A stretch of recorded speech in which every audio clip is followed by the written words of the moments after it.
uh, Greece actually have released a artificial intelligent collaborative workforce assistance that can be applied to and used very well there. This is a company called SofaTree, and it will collaborate in different elements with you. For one of them, their AI assistants, a multilingual assistant. It can be an accounting assistant. It can be a technology assistant, and they all work together with you, which is, I think, part of the trend where we see them going. You're going to also see very task explicit automation, such as data analysis, pattern analysis, uh, accounting. All of these are going to significantly improve accuracy in them. You are going to see some job displacement, and particularly those involving routine skills. However, new roles and opportunities are going to emerge as the technology evolves. And if you look historically, going back and looking at our rearview mirror, uh, technology advancements have led to creations of new jobs, and usually quite a few new jobs, even as old ones disappear. So part of the key we see here is upscaling, again, like I said before, the workforce and helping them understand how to work together with AI and not be afraid of it. So, Dr. Sharif, I think that's probably a decent first opening remarks. Thank you. Thank you, Professor David Smith and Madam Dr. Tamanna Khosla. How is artificial intelligence reshaping traditional job roles across various industries? Then I will go to Professor David J. Kelly. Dr. Tamanna. Thank you, Dr. Shri, for having me here. And what I would like to say is that the rapid advancement in AI has brought about a transformative shift in many industries, reshaping the scale of employmentability amongst the youth. And So somewhere it is displacing the job, somewhere it's giving the jobs. So that has to be considered a lot. While AI offers unprecedented opportunities for innovation and efficiency, it also raises concerns about its impact on jobs. So one of the primary concerns surrounding AI is the potential for job displacement due to automation. Tasks that are routine, repetitive, and rule based are susceptible to be taken away by AI systems. Industries such as manufacturing, customer service, and data entry have already witnessed the implementation of automated systems leading to the decline in certain kind of jobs. However, it is essential to note that AI doesn't necessarily eliminate jobs, but rather transforms them. Well, because you as AI, probably it might just take if we consider ourselves into the health sector. So in the health sector, for example, it might displace doctors in certain areas, but it might just need the doctors in another area. So, contrary to popular belief, AI has potential to create jobs, particularly in roles that involve developing, implementing, and maintaining AI systems. Demand for skilled professionals in fields like data science, as David said right now, machine learning and AI engineering has surged. As industries embrace AI technologies, the need for individuals with expertise to design and manage these systems have become crucial. Moreover, AI driven innovations can give rise to entirely new industries, leading to the creation of jobs that were previously unimaginable. Then another area which we need to like focus on is the enhancing human capabilities. AI is not just a tool for automation; it also serves as an augmentative force, enhancing human capabilities. In various industries, AI systems collaborate with humans to amplify productivity and decision making. For example, in healthcare, AI assists doctors in diagnosing disease by analyzing vast amount of medical data, enabling more accurate and timely uh, treatment of the patients. This collaborative approach not only improves the quality of work but also fosters the development of new skill sets. Individuals who can effectively collaborate with AI systems are likely to be high in demand in the job market. Then you need to then another important aspect of AI based jobs are that it needs to need for reskilling and upskilling. So right now in the developing world, upskilling of uh, AI related jobs amongst the people is a must. So as AI continues to evolve, the workforce must adopt themselves to become relevant. They would not be relevant if they do not understand AI. So as David was also saying about law, I mean, I'm also like a law student, and a jurisprudence interest based person. So AI is a must in law as well. In drafting, etc. It's going to be of real help. So law is another area where, apart from medicine, this thing is going to be important. Then space, another area. I mean, new ventures are being launched by Elon Musk, etc. People now. I mean, I'm sure businesses are going to get involved in space uh, work, and finding new jobs, etc. And so I'm sure when we are going to venture into space, new jobs are going to come up, and AI is going to be a major help in that particular field.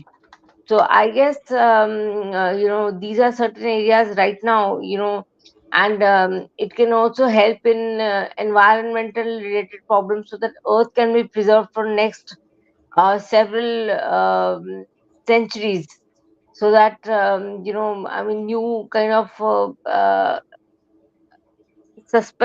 aspects come into being, whereby new for example, trees, how to enrich them, how to enrich the environmental species, etc. So that has to be seen. Yeah, thank you. That's my opening remark.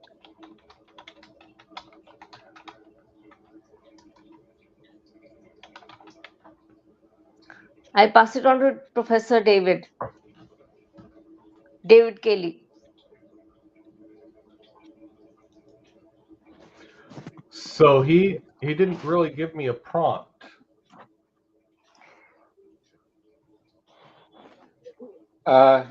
Is he coming back? Actually, I just got a text from him to continue as the moderator. So let me give you a prompt on this one. It's artificial intelligence and the evolution of employment is the topic. Where do you see the use of AI being a detriment to the future of employment? Oh, I don't at all. I think it'll transform employment, and it'll help it'll help jobs evolve. But I don't really see a downside. I mean, yeah, some people are going to lose their jobs, but that's not that abnormal. Anytime there's any major shift in the economy or in the job market, people will lose jobs, but new Right. ones will be created. And so I don't really see it as a problem, and I don't really see it being detrimental in any way. It's just about learning to work in the new environment and moving forward in terms of economic growth and that sort of thing. Let me ask you a follow-up to that, David, if I might. Since you're the leader of a company that writes a lot of development code and stuff, is the use of AI in the hands-on generation of new code changing how you look at your staffing and your employment in that area? Well, I think it increases the value of experts. It's when people use like AI to generate code, if they're not highly skilled in that area, they're less useful in terms of being able to use the AI to generate the code in the first place. The one thing that AI has helped me probably even more so is avoid anyone that isn't an expert, because I don't really have the patience to train them. And they're, because of the advances in AI, unskilled employees are more useless, really. Mm-hmm. That's, So, Dr. Tamara, with that comment that AI is helping the skilled workers more and the less skilled workers not as much, how do you see AI and employment, particularly in the skilled workforce in India, having an impact? I guess it's going to have a heavy. Actually, the younger generation is studying more of AI these days, and most of the colleges and universities have, in different subjects, in different disciplines, they have AI as a subject, so that students are taught accordingly. But women are disproportionately at the risk of AI based jobs. So recent studies have found that women are uniquely concerned about risk of AIs. I mean, it's obviously known in developing world that of leaving a certain state, many AI based subjects are going to be expensive, and the poorer lot or the middle class families would not be able to afford it. So the need for scholarships, etc., and then children, health is something which is a major concern for the middle and the poor classes. So how would girls be able to give so much of time to AI and then work at home, and those kind of things are there. And AI induced job losses are expected to disproportionately affect women, and AI powered deep fakes prey mainly on women. We must ensure fairer representation of women in STEM fields, crack down on digital crimes that target women, and develop workforce policies to promote gender equality. Women are worried about AI and fear that it will harm their kids and their own personal well beings. According to a recent survey undertaken by Morning Consult, 53% of females say they won't let their children use AI products, while 26% of men felt that way. In addition, only 4% of women indicated that they would allow their offspring to use AI chatbots for any purpose, compared to 31% of men who expressed this view. So, the fear is that about economic security, personal security, and mega change. In particular, business leaders, technological innovators, and policymakers need to pay close attention to women's concern. After all, women are the one in the developing world who are running the show. In the home as well as outside. For the middle class families, the women have to work to earn money. Just the husband working would not help. So women and men both have to be at par in job market. But women have to do a lot of work. They have to take care of children. They have to teach them, and they have to be doing household work.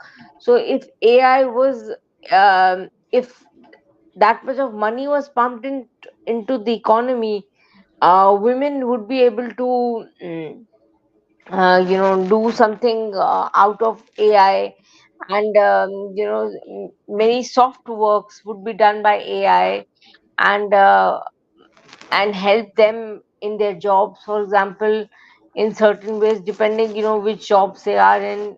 Are they low skilled, semi skilled, or high skilled jobs? So accordingly. Thank you. I love your response there, because it's one which I truly believe as well too, and it's one which I think we're going to see a lot of change going. because if I just look at some of the different markets, like in 2030, the overall AI market is going to be uh, almost $2 trillion as you get there, and you begin to put the education component on it, and it's going to go up even further, and we will see that. And you're going to see, as you said, um, that some of the statistics coming out is that by 2030, approximately 1 in 16 economies across China, France, Germany, India, Japan, Spain, the United States, and UK may need to switch occupations. And, we saw during the pandemic, it accelerated workforce transitions and really emphasized the need for adaptability. The greater and widespread use of AI tools are going to push that even further. Uh, Most of the job growth we're going to see, though, is going to be concentrated in high skill areas such as healthcare, science, technology, engineering, and others. And middle and low skill jobs like food service and office support roles will probably decline. And some categories, though, like warehouse workers, technicians, nurses, teachers, should see growth during this time. And we will see that. You cannot go to a retail store, at least here in Austin anymore, and not have to do self checkout because almost all the clerks are gone. And we'll see that going even further in the future. And we're going to see some very interesting training programs being put in places where you're seeing companies like AT&T, Walgreens, Morgan Stanley, uh, SAS, Adobe, Palo Alto Networks, and others really upping their internal training budgets to help their workforce prepare for the use of AI and helping transition them into this type of job market going forward. Um, and so, David, those are some of the trends I see. Do you agree with those trends, or do you see different things? Well, I mean, I think I see some of those trends, but I think for the most part, I only really see the positive ones. I don't really see a lot of negative trends that I'm concerned with, especially as it relates to jobs. Okay. Uh, are there places where, particularly on this combination of the AI and education, and I'm going to throw training and employee employment itself in this, do you have other places where you think uh, it will work better than others, or what's your biggest insights you have? Well, with regard to education, I think that once people get outside of the idea that it's kind of like a cheat, um, in with programming or anytime you're working with data, I think it can enhance what people do and will continue to do so. And that's where I think a lot of the job creation will be in people being able to creatively use AI, whether it's in analysis or, generating new content or, um, programming and that sort of thing. I think that, we might see a stabilization in a number of fields, meaning there won't be as much growth because of the need to have those experts as opposed to just people randomly joining the field, because it's the growth of those fields will be moderated by the need to have experts using those AI tools as opposed to newbies out of college.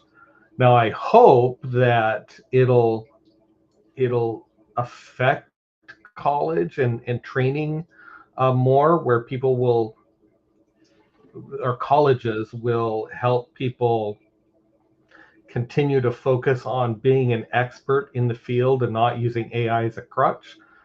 And once they've mastered a field, then they can, use, generative AI and things like that to augment what they can do.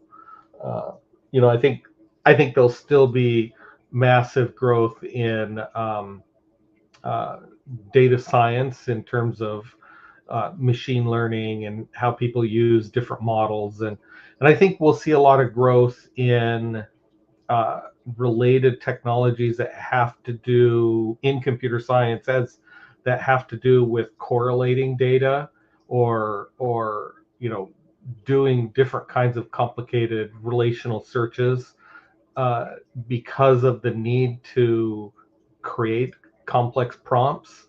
Uh, like if you have a knowledge base of 5,000 private papers that some generative model has never seen before, you can't just dump all of that into the prompt.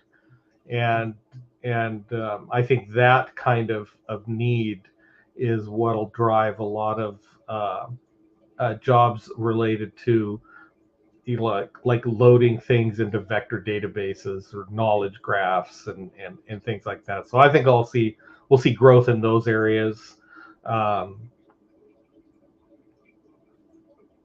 And I think, well, I think that's kind of an overview of where I think I see things going over the next 5 years. Dr. Tamara, I think he had some very good insights there. Same question to you. Where do you see the evolution of employment augmented or replaced by AI going over the next 5 to 10 years?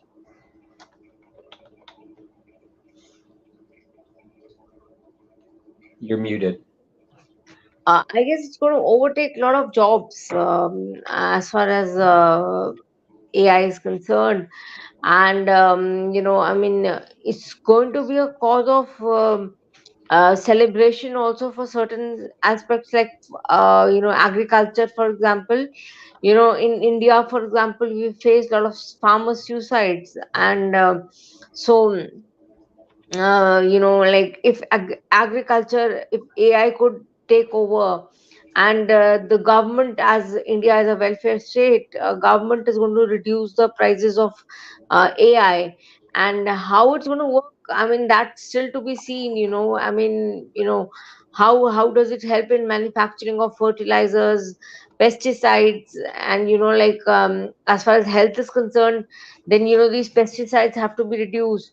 So how AI could contribute in research on these things would be very important. So many things are there, like, for example, in India, we are like, now, we've started space sword shift. We have launched our Mars spacecraft, as well as moon. We just Chandrayaan just went to moon, South Pole. And many of those AI related tasks, I mean, actually, AI is a world technology. One country which discovers something, it should be lended over to the other countries as well, especially the poor ones who are like in the need of a real economic growth and technology. So as far as technology is concerned, till the time that technology doesn't develop, because I mean, Africa, I have many friends in Africa, for example. And they seek help from many of our South Asian friends. So they say that, please come and give lectures here. And like, they tell me also to do that many times, and I never refuse to them also. And so many of my friends in Africa would be in dire need of um, AI. And I mean, how, we have to. It's like, you can't give directions. You have to. Humans have to think themselves. how to contribute to these aspects of life. For example, many things would be there. Health is of course one of them, but then that's pretty easy. But for example, fighting terrorism. So how to do that, because it can have pros and cons both, and there could be countries which could be using AI as terrorists, while there could be countries which could be using terrorists. So there could be war. So we have to be very cautious about what technology we are using and when we are using and how we are using. So yeah. Thank you so much for your comments. I see Dr. Shreve's back. Would you like to ask the question, or I was going to next talk You can about? continue as a moderator.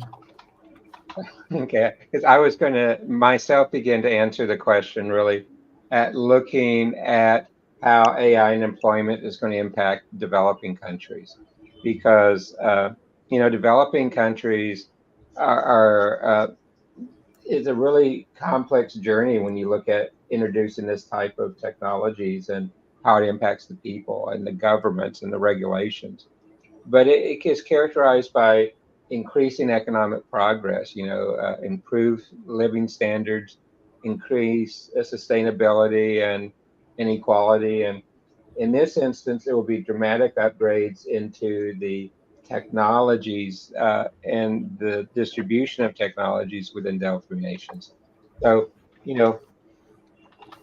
if you look at most developing countries, they have not achieved really significant broad-based use of technology, or have not achieved significant industrialization across all of the country compared to their population.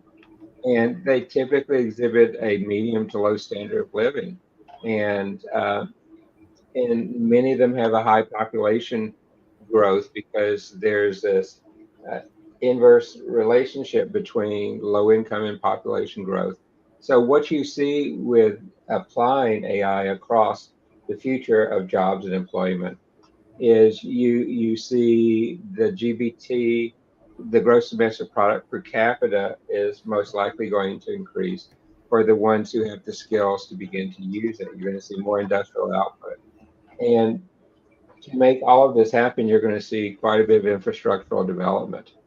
And you need to change some of the human capital in developing countries to take advantage of AI in future employment. And these really include things like literacy rates. You've got to get the literacy rates higher to use it. The ability to use and feel comfortable with technology. But what you will see with this is you're going to see some increased life expectancy. You're going to see more and more broadly based access to basic services. But some of the challenge you see in applying AI across this is, many of the developing countries are grappling with poverty today, inadequate healthcare, and limited education opportunities. This technology has to uh, have impacts across those, particularly as you look at the educational opportunities. There's infrastructure gaps and there's data gaps in the AI tools tremendously. Lower income countries often lack comprehensive and accurate geospatial data. They lack comprehensive data concerning the culture in the AI tools, concerning the norms and the regulations that are different in them in the tools. And this data disparities are really intense in the developing countries. But you begin to see that there's going to be advancements that are going to ripple down there. You're going to be, for example, you began to see during the pandemic that cell phone records we're using for tracking, but we now have AI tools that run on our smart devices, and I use them, for example, on my iPhone all the time.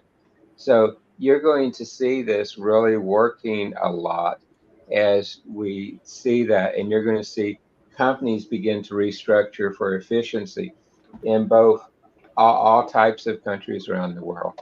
You're going to see a shift to skills-based hiring, where many times in the past we hired for potential. You're going to see more and more skills-based.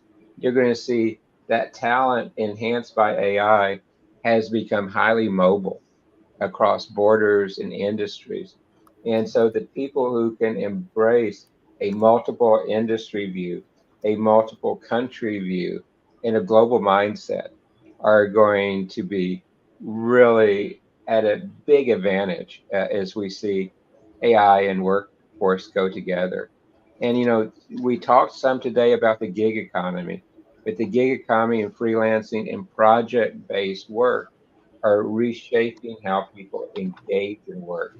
And the use of AI has made it much, much easier to be able to do this wherever you are. And, if I look today, the uh, digital literacy is no longer an option not to have it. You need to work today and be trained today in digital literacy. And workers will need to acquire and enhance their digital skills to remain competitive in the job markets today everywhere around the world. Thank you. Professor David J. Kelly, you want to add any point? Well, Professor David, what would you like me to respond to? I basically want to know more about your projects, your lab, AGI lab, what's going on. Well, I mean, the biggest thing right now is patents, so we can control IP. It's about getting in a position to be market the technologies that are reliant on those patents to maximize profits and lower costs. That's the biggest thing. Now we have a number of projects related to like the N-scale database, which allows us to build graph and vector databases that in theory are able to search petabytes of data with sub-second response times using massive parallel processing across multiple machines, and then being able to optimize the distribution of the graph over those machines. And that technology is actually specifically for driving large-scale AI systems that have massive amounts of data that it needs to pool through to be able to, answer specific questions or do research, things like that. And then also having systems that are able to do research on their own. Whether it's correlating medical data with published scientific papers and all of this kind of stuff that's spread through these massive graphs, and then correlating it down to something that can be synthesized using a cognitive architecture and large language models of various kinds. That's probably the biggest focus at our lab right now. Mm-hmm. Excellent. And what do you think, actually, Professor David J. Kelly? According to my understanding, in emerging economies, still we have to go a long way to develop this AI infrastructure and engage with this artificial intelligence related activities.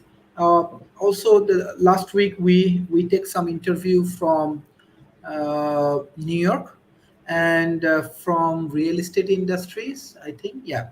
And in this session, you can check that they say that still, even in New York, there is no lot progressions for AI or AI related activities. What do you think? What will happen next few years, next 1 to 5 years, regarding this AI improvement and both in developed nations and emerging economy?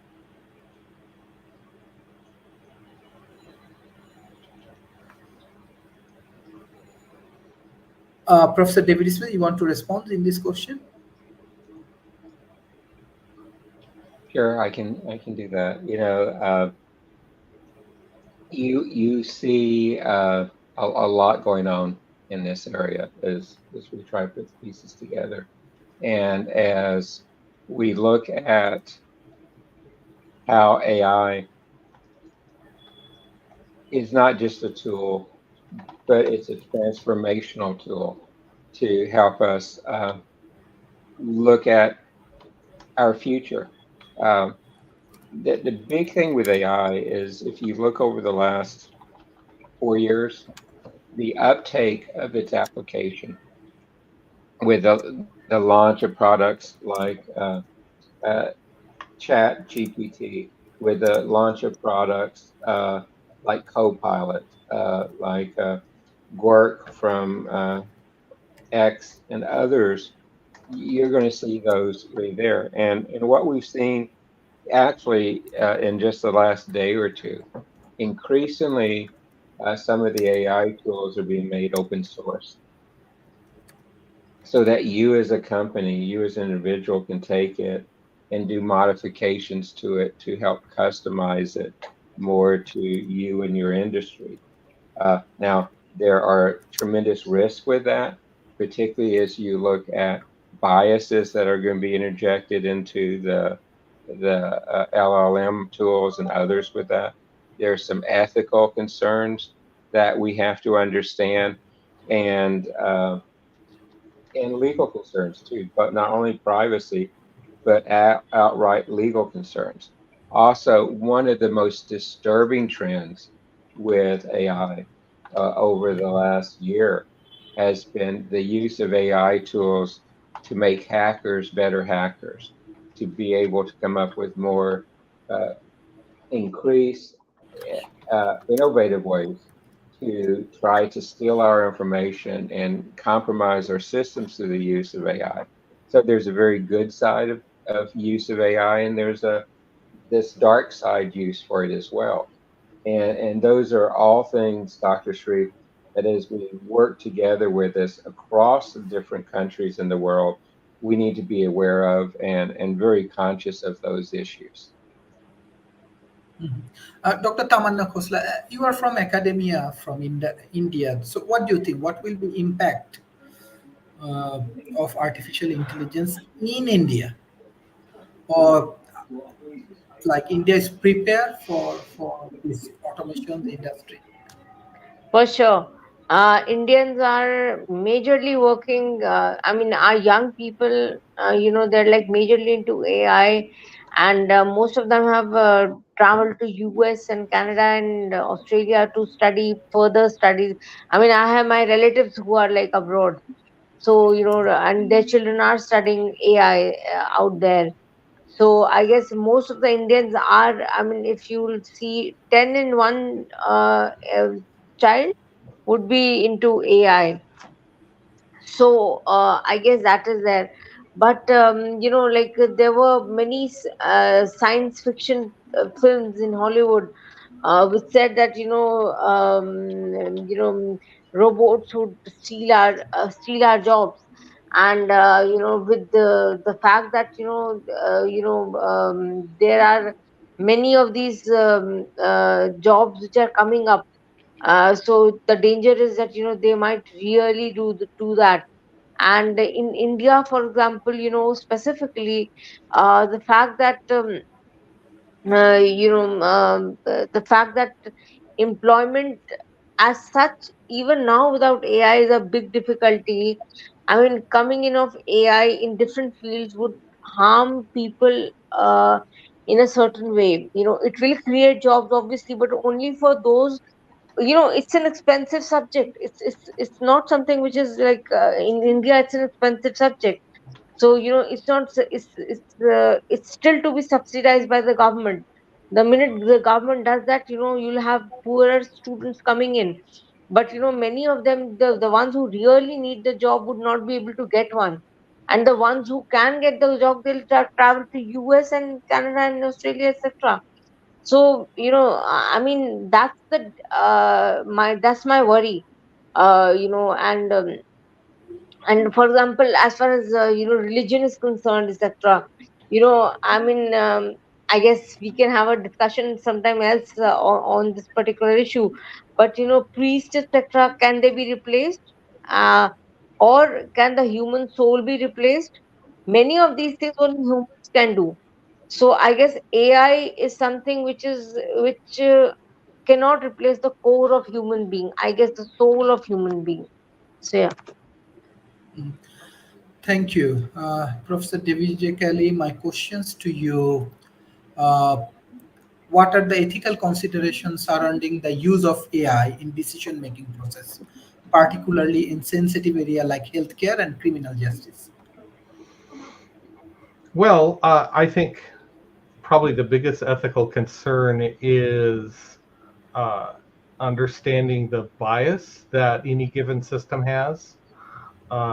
If you're going to be analyzing um, a data, if you're going to be analyzing stuff that affects people, uh, especially medically, but I mean, anytime you're affecting the real lives of people, you want to make sure that you're cognizant of the biases that are in systems because they are there, and making sure that the the evaluations produced by the system are as fair and equitable as possible. You don't want to bias for things that are inappropriate. It's not like in job interviews. It shouldn't be about race or religion or other things like that don't affect the job performance. Or with medicine, you want to make sure that it's um, protecting the patient and getting the right data so that they can be treated well. Um, I think ethically, you need to make sure that people's information is kept private. I know, like in the United States, things have to be HIPAA compliant, when it comes to medical data, which basically means, not sharing PII or personally identifiable data, um, medical data in particular. Um, but at the same time, you need to make sure you're dealing with accurate data. Otherwise, you could end up uh, a system could recommend a treatment or a medicine or something that would be wrong, and people could suffer. Mhm. Thank you. Professor David Smith, how can AI be leveraged to enhance personalized learning experience in education? And what are the challenges need to be addressed to ensure equitable access to such technologies? Chief, you've given me a multi-part question there, and AI can really enhance learning, and it can transform education and training. Because what you see with AI is you're going to see personalized learning, and the artificial intelligence tools and the use of sensors and Internet of Things will really let you personalize this learning to new levels we never thought of. And actually, the same things will impact its use in the actual jobs. But AI will tailor and adapt the learning experience to the individual student's needs, their goals, and their abilities. And these personalized programs can help fill gaps in learning that really work well for both the countries and for the companies there.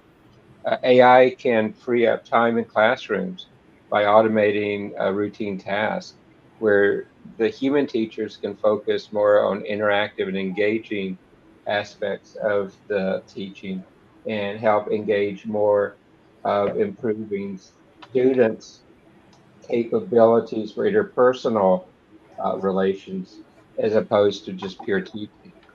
You're going to see intelligent tutoring. You're going to see where AI-powered tutoring systems provide real-time feedback to students. Uh, and these systems will help identify areas where students need improvement, and they will offer very targeted and often just-in-time assistance for that. Uh, AI can automate content creation of the education materials. I can tell you in one of my companies, Universal Tutor, I'm using AI tools right now as we begin to write uh, materials on how do you install, how do you use and things. And we're using AI to accelerate the process where in the past it would have taken a tech writer a month to write what we've written in a week with using AI tools. And AI can really uh, adapt to the different learning styles and levels of your students if you write using AI. Uh, AI can enhance the teacher's practices uh, and really assist in grading, lesson planning, identifying and providing feedback to individual students. And has a global impact. UNESCO has emphasized that AI has the potential to accelerate the global educational goals. You see the United Nations making big bets on AI to advance the future of education and trying to establish a base level education globally now. So, AI revolutions education by personalizing learning, empowering teachers, preparing students, and it's going to be a very transformational journey going forward with those things, Dr. Sri. Thank you. Dr. Tamanna, what's your closing remarks for today's session?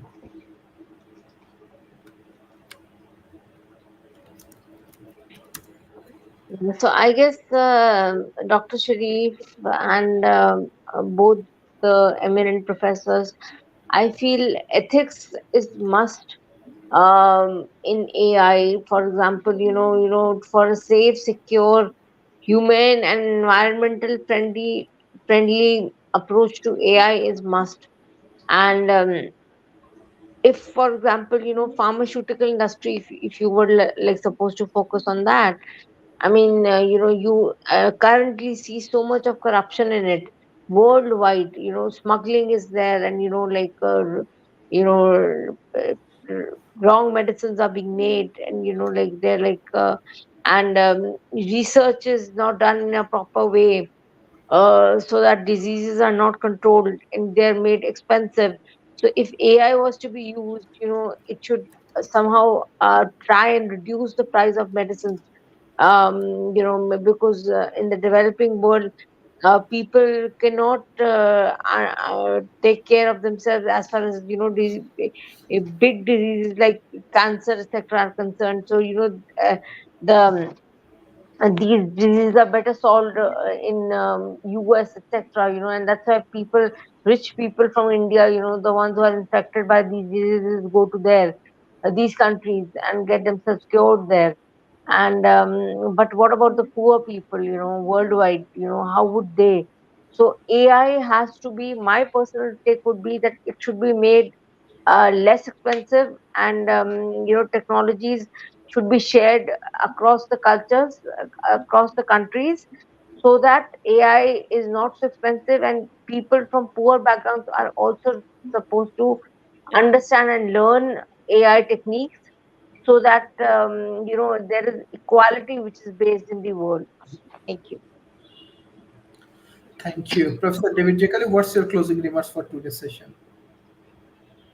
Well, I would encourage people to uh, embrace AI, especially as they're learning and learning how to uh, be experts in their field before they rely on it. At the same time, help avoiding regulation and these things that slow research down and slow the capitalization of new technologies. Um, it's important that companies are able to maximize the amount of money they can make with these things, or the technology will get suppressed. If there's not a benefit, it generally is not going to get the funding things need to really be able to be maximized in terms of the benefit to as many people as possible. Thank you. Thank you everyone for joining today's session. I request all of our audience, please share our content as much as possible with the government agency, corporation, and academia. Thank you, Professor David Smith. Thank you, Professor David Kelly. And thank you, Dr. Tamanna, for joining today's session. Thank you. Bye-bye and take care. Bye, everyone. Bye-bye. Bye.